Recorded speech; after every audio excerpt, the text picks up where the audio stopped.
Hello YouTubers, this is my homemade cajon. A cajon is a percussion instrument that you sit on and you play it by hitting the front plate here, and depending on where you hit it you can get different sounds out of it. And these sounds actually mimic a drum kit, so it's kind of like you have a drum in a box. So I'm just going to go ahead and give you a walk around so you can see what the outside looks like. This is an adjustable snare, which I will show you in a second. This is just regular paint that I used for the outside, and I put a spray-on polyurethane finish on it just to protect it. So what I'm going to do now is I'm going to go ahead and show you the inside.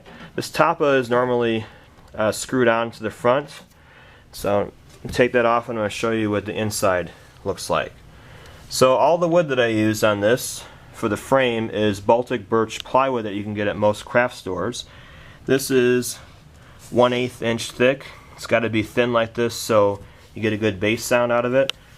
The back plate is 1/4 inch thick. The top and bottom is 1/2 inch thick, and the sides are 3/8. To give more strength to this, I put these blocks of wood in the corner. These are just some pine stakes that I had that I cut to fit inside, just to give it a little bit more strength around the corners. And here is the adjustable snare that I mentioned earlier. The adjustable snare works by this wing nut. So you can raise and lower this, and as you raise and lower it you can see that the snares will press against the tapa to create the snare sound, or you can turn them off to get more of a bongo feel, and you can tighten it down with the wing nut that's here. So how this works is I had a regular snare wire that I got. I just cut that in half, and then these are screwed into the dowel, and the dowel is attached to the side by these little blocks of wood, and there is a lever inside that's attached to the dowel. So when I move the wing nut up and down, it turns the dowel, which will apply and disengage the snares. This wood that's right here is just to cover up the hole, just so there's no sound coming out of there, and also this looks better. There's no hole, you can't see inside there by it. It's painted brown also, so it matches. So this is the basic inner workings of the cajon. There's also a piece of wood I should mention here as well.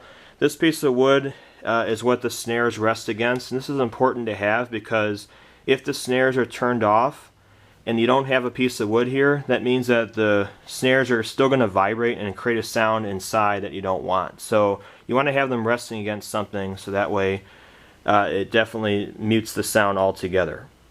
So what I'm going to do now is I'm going to go ahead and put the tapa back on. I'll screw it back in, and I'm going to do a little demonstration so you can hear what this sounds like. Okay, I put the tapa back on with those screws. And so now I'm going to do a demonstration for you. I'm first going to start with the snare turned on.